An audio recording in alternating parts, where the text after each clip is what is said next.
you could really get each person's almost tone and the way and their personality was coming through in the writing. So it was a real labor of love to put this out there, and I've been really pleased to hear about the reception from various people. I remember as a student and even as a teacher getting started out, you'd have this tone book and this articulation book, and there's just all this separate things, and I'm like, what if this could all be in one place? The idea with the book was, can we do that in writing?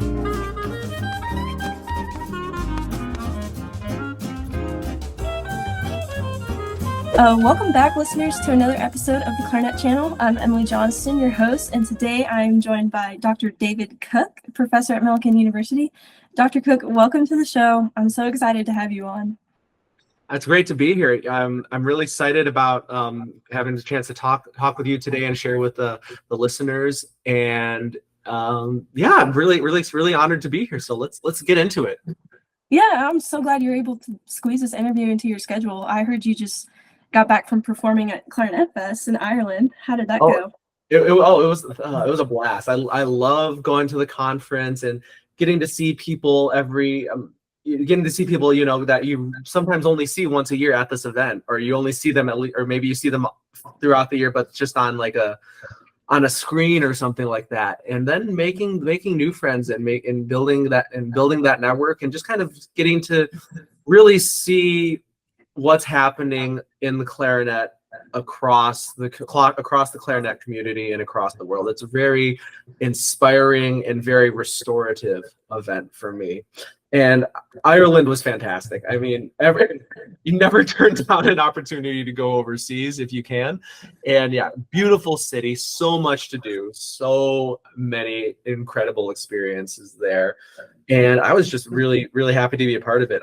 And just kind of see what everyone else was up to. But great players, great teachers, and yeah, just love that clarinet community. It's through the ICA. It's just really something that I've always enjoyed being a part of. But yeah, that was great. A great time at Clarinet Fest as always. And I'd hope anyone listening here is making plans to go to 2025 in Fort Worth or beyond. Mm-hmm.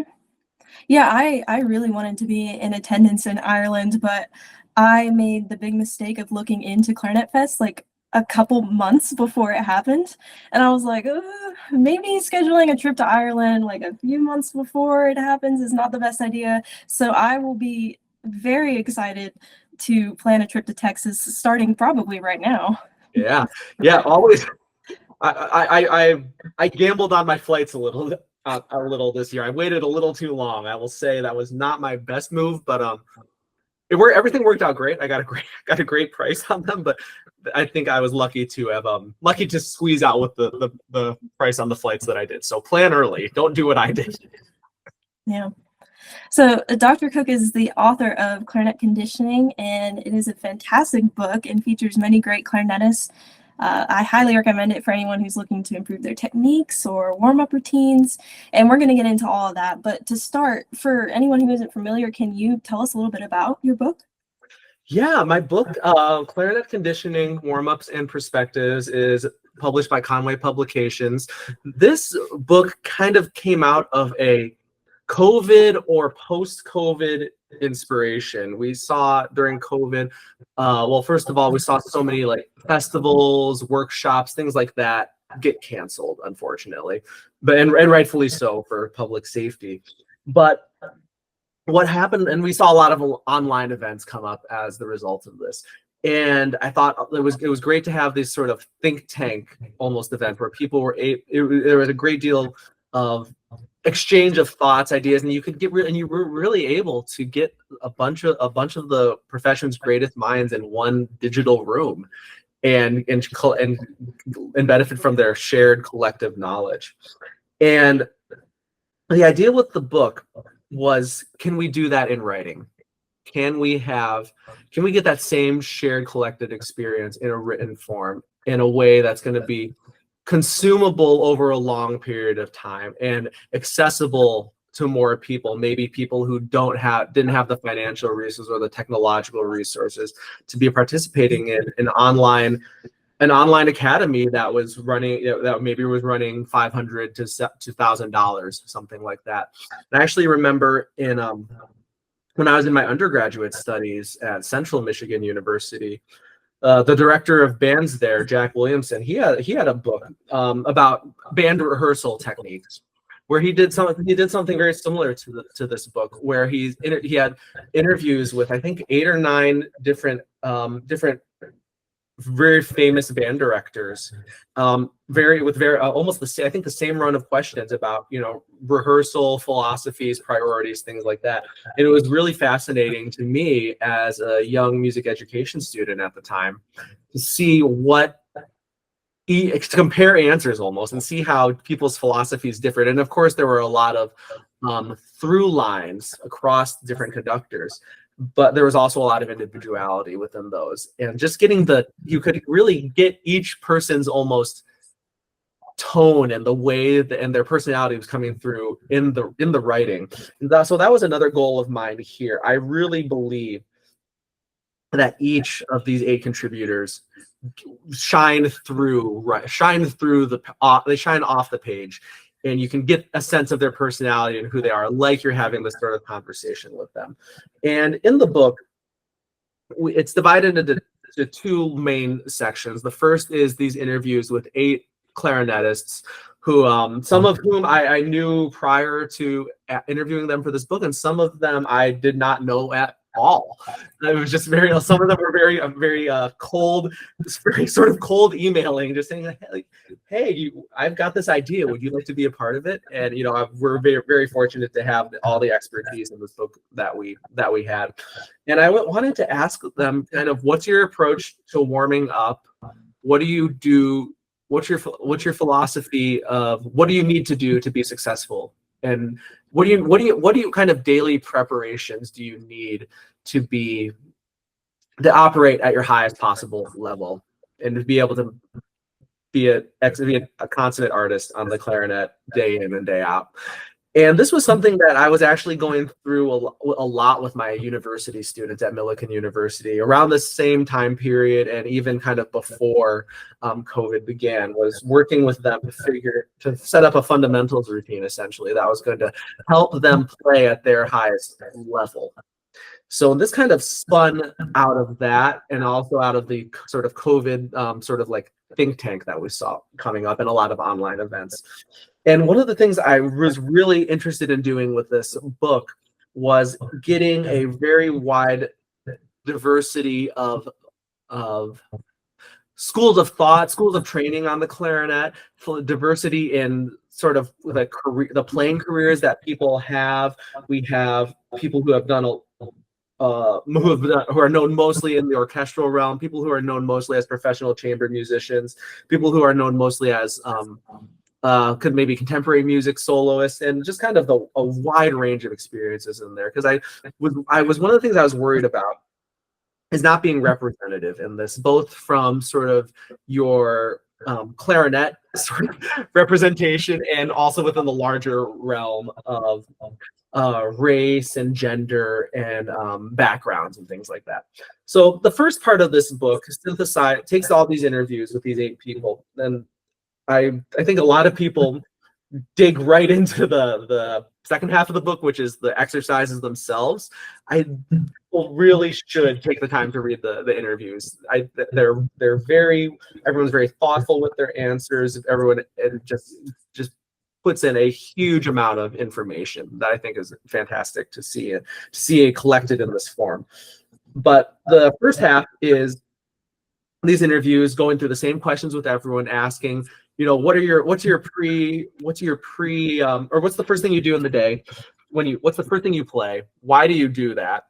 And then it kind of goes from there. What do people do? Maybe how do you treat it if you would maybe have a concert at like a 7:30 or 8 o'clock concert? You know, are you treating that concert day any differently than you're treating your sort of maybe just day-to-day regimen of fundamentals? What are people doing? Do people change it up? Do people do the same thing every day? Do people do very radically different things each day? What do people need to do to feel prepared to play the instrument at a high level? And from there, the book sort of moves into the second half, which is sorted by chapter, exercises that to benefit all parts of our clarinet playing. It's sorted by category, and some of these, I would say about half of these come from the contributors who we interviewed in the first half, and half of them come from either myself or our sort of re-engravings or updatings of some exercises that we've seen published in other sources before that are now available through public domain. So it kind of, amongst other things, and from my side of things, it has my sort of preferred take on a lot of the Carl Behrman Book 3. It has cleaned up versions of that staccato exercise that everyone does, a lot of these things that are just finally sometimes easier to read, or there are some things that it's like, oh, I've always wished it were kind of written this way. Now is my chance to see them written how I wanted to. But it goes through various categories in the back half of this. We have stretching, breathing, tone, voicing, intonation, all of these things where the idea is you can essentially create your own, or at least ideas, you can either create your own routine based on picking and choosing things, or you can go and at least it's an inspiration for some ways that you can come up with your own exercises and ultimately cultivate your own routine as what you want it to be and what's going to work best for you. Then there's a few other resources and some supplemental materials at the end. And this, I feel like, is just a very comprehensive, but not, it's comprehensive in the sense that it does address almost everything, but it's not comprehensive in the sense, from the idea that it literally is everything. There's so much more that could have gone into this. I can't tell you how much we cut out of it or otherwise edited down to fit the binding requirements of, you can only have so many pages bound in the book. So it was a real labor of love to put this out there, and I've been really pleased to hear about the reception from various people, and it's I've been really happy with it, and I feel like it really gives us everything we need in one thing. Because I remember as a student and even as a teacher getting started out, you'd have this tone book and this articulation book, and there's just all this separate things, and I'm like, what if this could all be in one place? And what if we could not just have all the exercises in one place, but some of the greatest minds of this that are currently in the profession, we could have all of that in one resource. What would that look like? And this was the final product, and I'm admittedly a little biased, but I'm really happy with how it turned out. Yeah. So I'm assuming, being the author of this book, your studio at Millikin is probably of top-notch technique. We're always working on it, Such a great resource to have just in your studio. Their copies get very well used, we'll say that. And the way I structure it from a university perspective is they use this for across their 4 years of study with me in various ways, and we have, not everyone uses it the same way, but we do tweak it from student to student. But there's goals that we always have to do, because I think regardless of one's career goals, you can't have the instrument be in the way ever. If the instrument gets in the way, then we are limiting our own expression. And the goal of this book is to get the instrument out of the way, get the technical issues sorted out, so then when you go to play your music, you are absolutely unencumbered by any limitation you might have, and you want to bring those musical ideas into your technical work. So you're not just playing your scales, but you're playing them as though it's an actual musical phrase with the same intention, the same devotion to our philosophies and fundamentals on the instrument, not just playing your scales because you're supposed to play them, but playing them as expressively and as artistically as possible, and never turning down an opportunity to be expressive or creative or artistic, maximizing maximizing every chance you have to say something, even if it is simple as a 4-note long tone, or the David Weber 5-note chromatic exercise. That is one of the best things we can ever do to work on our ability to play a phrase. Because if you can make things like a 5-note chromatic expressive, then, and I mean very controlled and artistic, if you can do that on a 5-note chromatic scale, you're going to be able to do that in your music without any problems at all. It's the idea that you're always working on these skills, not just for the skills themselves, but to use them in your performance, in your recitals, in your concert, all of that stuff. It's all got to sort of, you have to have that intention from the very first moment you think about playing the clarinet. Mm-hmm. Yeah, so getting back to some of the contributors or guests you had on your book, how were you able to get such high-level professional clarinetists on your book? What made you choose them, and what kind of questions did you ask? Everyone, we kind of had different reasons for trying to have each of these people come in. Again, I wanted a very different set of backgrounds. Like the last thing I wanted was for it to be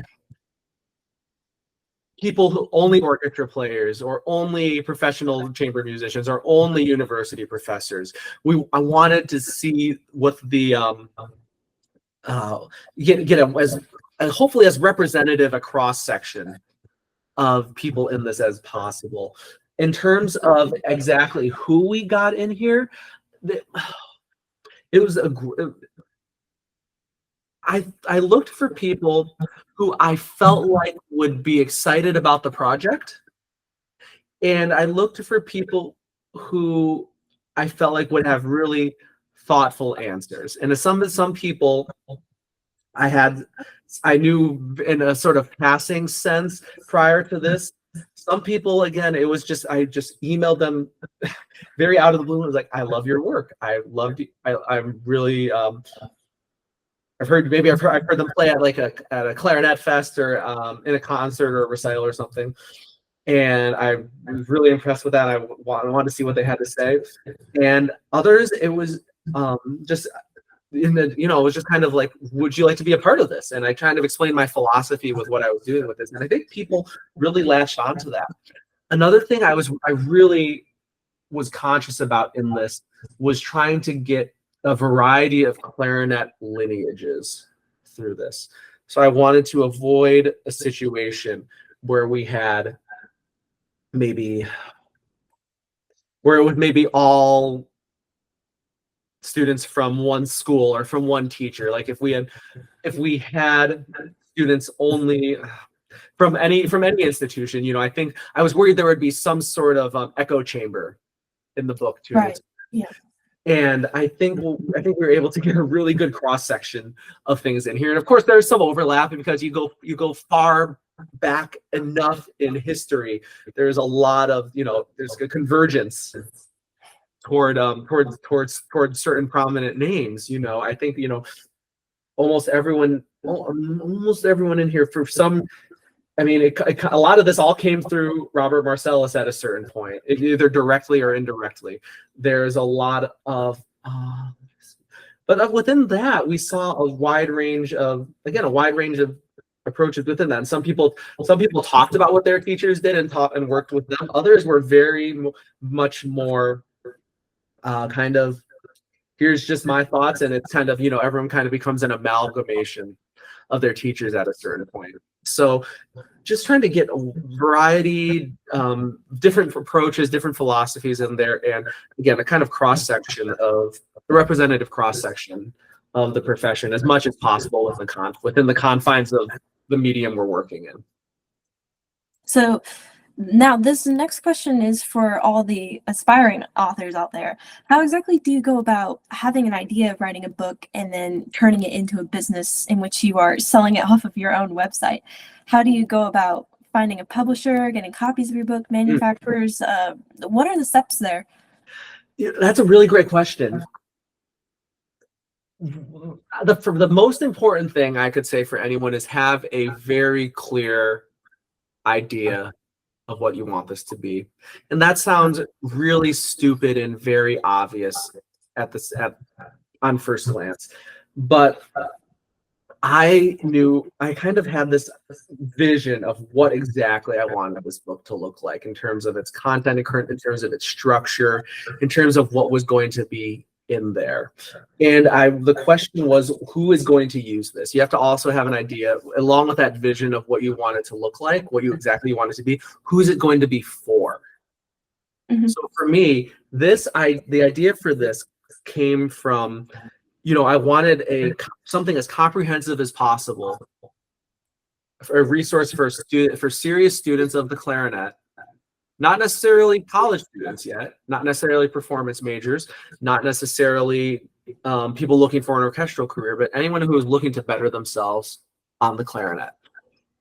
And the idea was, again, sort of, how much knowledge can we collect in one space and have that be freely or as accessible and as easily distributable as possible. I'm not sure if distributable is a word. Let's just roll with it. Because this is what. Let's see. I'm gonna flip. Let's see.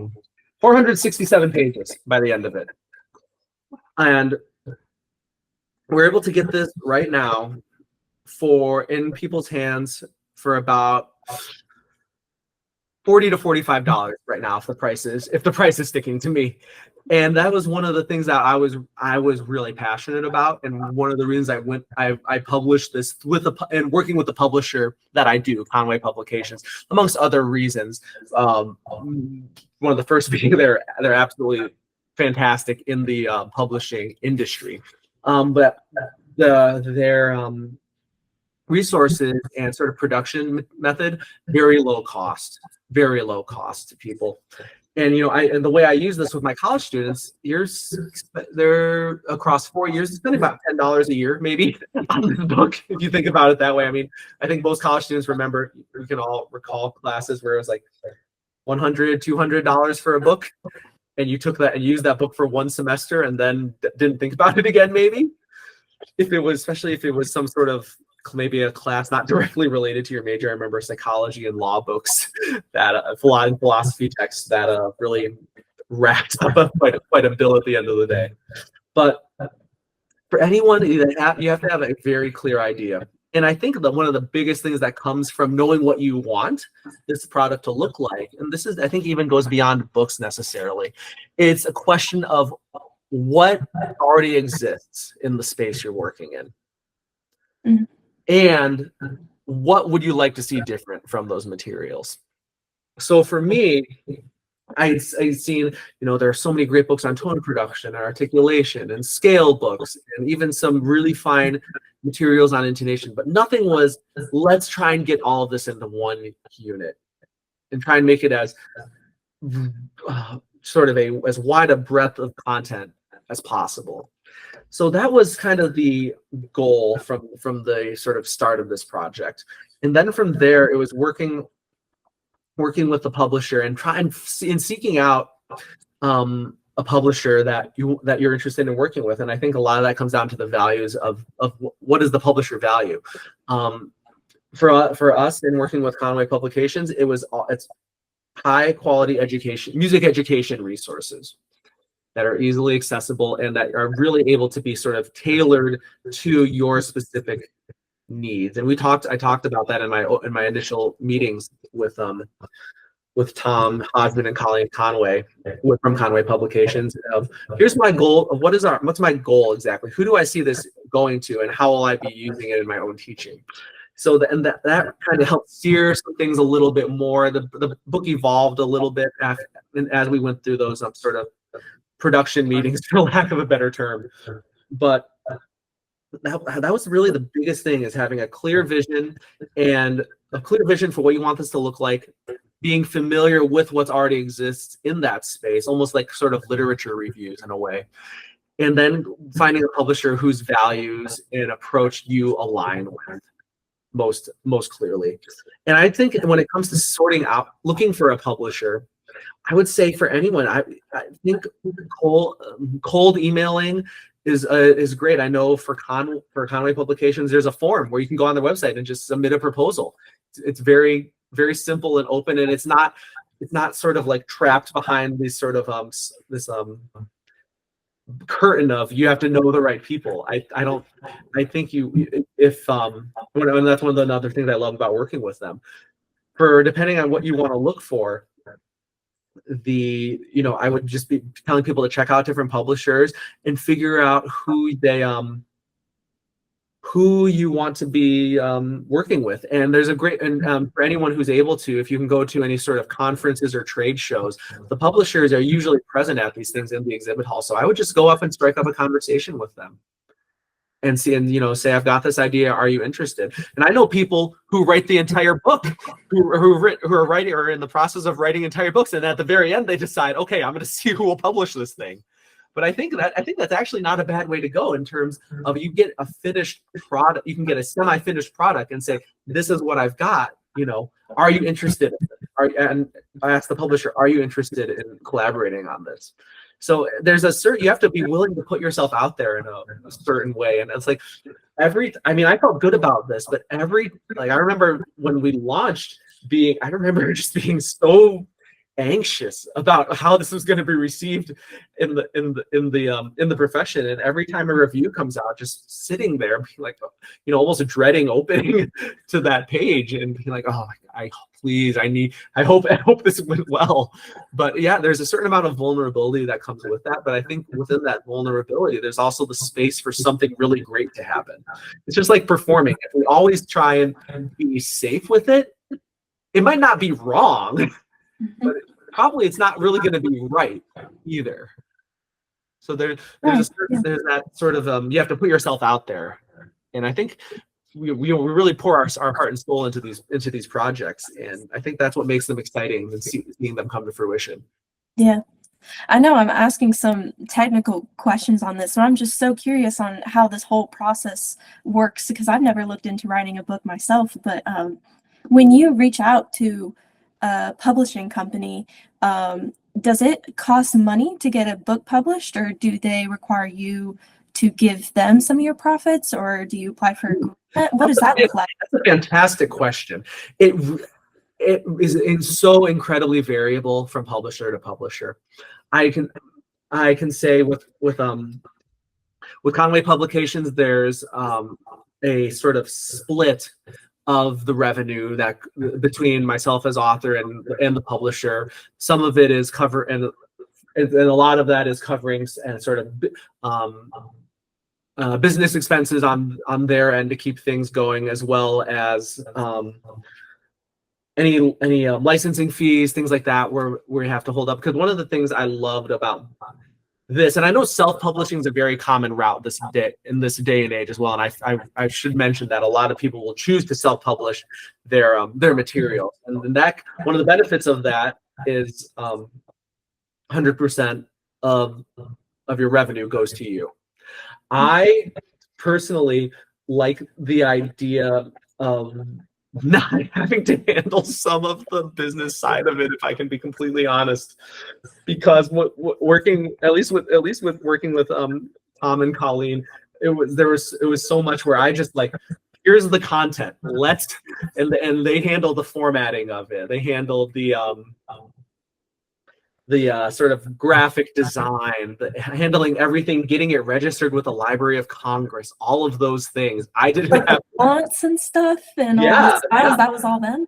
Yeah, I mean, I just sent over a bunch of Word documents and mind-boggling number of notation graphics. Yeah, they assembled it all. Yeah, I think it's so easy for anyone to be like, okay, I want to write a book, and then you could just sit down and do research and write down words. But then it comes to a point where it's just like, okay, how am I going to get this published? How am I going to get 1,000 copies or 10,000 copies manufactured and send it out to people? There's a whole lot that you have to know. And so I think that's where so many people get stuck when it comes to writing a book. Exactly. And like, how many projects have we all done where it sat at the like 90% completed stage, and it was like that last 10% where it needed to like just to kind of wrap it up metaphorically. So yeah, and again, that was the way I was interested in going, because I did not want to. I just did not have the space necessarily mentally or in my career to handle sales ordering, keeping track of inventory and shipping it and all of that.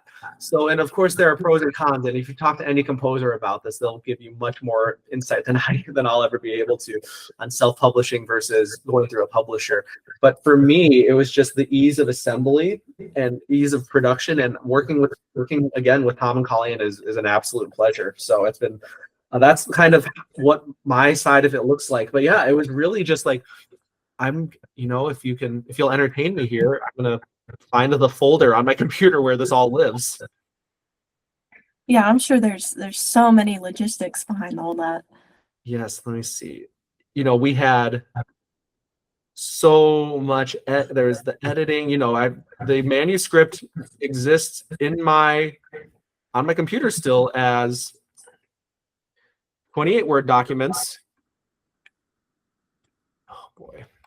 How am I gonna let's see if it'll 16, and then 16 folders with I had a tabulation of how many PDFs this was in terms of music notation at a certain point. I don't have that number off the top of my head, but and I just kind of sent it all over to Tom with here's the idea, and it all came together, and I got a proof back at a certain point, and it was like, this was exactly what I wanted, and we tweaked a few things here and there at the end, but that was basically what it was, because I had the idea and I just needed help getting it into a deliverable format, essentially. So that was one of the best things about working with a publisher. Yeah, fantastic. I mean, the book turned out great. And so you've done all this research, interviewed professional clarinetists, and now you have a book out on clarinet technique. I think it's safe to say that you're a little bit of an expert on the subject of building good foundations and warming up. And one of the biggest questions out there for clarinetists is, what does the ideal warm-up look like? What are your thoughts on that? What would you recommend? It's funny, because I debated at some point in time after this book came out about taking the questions that I asked people and what are my own answers to them. I thought about that for a little bit, like it's just a freely out there sort of addendum to it. And I realized after I wrote the book that it gave me so much more to think about, that I didn't have an answer I felt committed to necessarily anymore. There were so many new philosophies and ideas bouncing around. And I would say right now the purpose is to feel physically and mentally ready to be an artist on the clarinet at the highest possible level. And and that doesn't mean necessarily you have to do the exact same thing every day. Although I'll admit I tend to be pretty regimented from day to day in terms of what I'm doing. And I like to do things, I like to keep things pretty similar for me from day to day, because what that's going to tell me is how am I feeling on that particular day, and what are maybe some things that I'm going to struggle with a little more in a given day than maybe I wasn't the other day. Like, for instance, one of the things I've noticed about as I've really sort of solidified things and tried to keep things as I don't want to say identical, but as systematic as possible, is the sleep. The quality and quantity of sleep makes such a big difference for me in how I play, and how I focus, and how I physically execute from day to day. It's because I can tell if I sleep poorly and I go and warm up the next day, I'm like, oh, I just do not feel as good in this as I would prefer to otherwise. Another thing that is a big part of this for me is learning, what do I need to keep working on, and how am I assessing my growth over time? So there's the trap that we can fall into if we only do the same things every time. It's like, are we actually developing our technique, or are we just getting better at playing this particular exercise maybe? And so I think changing it up is a good thing for people, being variable, being flexible. And because that also keeps us mentally engaged. You know, how many times do we slog through things just because we know we're supposed to do it, and we're not really focused on what it is. Patrick Morgan, who is the principal clarinet of the President's Own, he talks about in his chapter in the book, like, he said, I'm going to paraphrase it, but he says, like, if you're not mentally focused, just don't. Just like come back later. Put the clarinet away and come back later. He said, he acknowledges we also sometimes that's not a luxury we have. Sometimes there are times where you just got to do it. You know, if we showed up into lessons with our professors and said, "Oh, I just didn't practice because I wasn't feeling mentally with it," you know, probably gonna get a talking to. But that idea of it has to be something that's mentally engaging enough to keep us focused. And sometimes that can be doing the same thing. Sometimes that means we need some variety in there. But for me, it's got to be something that gets us physically ready to play and do what we need to do on the instrument. It gets us musically engaged, and it gets us mentally honed in. And that's why, for me, I am just one of the biggest advocates now and I've been this way for about as long as I can remember, but working on this book really solidified this for me, that just warm up, practice as early in the day as you possibly can. Just like make that the first thing you do, if you at all possible, because you're gonna be so much fresher mentally if you do that, and then it makes it that much easier to come back to the instrument later in the day. And I know for some people it works so they can kind of do those things later. I prefer to just get it done and over with, and at least do the things that take the most concentration early in the day. And I think that really reaps its benefits the more you can sort of stack that philosophy of trying to be as absolutely focused as possible on the instrument, at least for the very first things you do in that day. And I mean, from a nuts and bolts perspective, I think personally, we always need to be doing something with tone quality and intonation. I think we always need to be doing something with our technique, and rhythm is a big part of that technique that we don't often think about. And we need to be doing things with articulation. And there's a way to sort of game this so you don't have to necessarily do separate things for each one, but you want to be thinking about all those components and underneath the big umbrella of expressivity in there. And there's not one exact exercise that people have to do. I think anyone who says that it's like, this is the single best thing you can do, I don't think that's true anymore. I think as long as you're going into things with intentionality, and as long as everyone understands why they're doing what they're doing. If you're doing something just because someone told you to do it, well, and if it's the case of a student who's hearing this from their teacher, then you need to ask your teacher, why am I doing this in a respectful way, so you have an understanding of what you're listening for.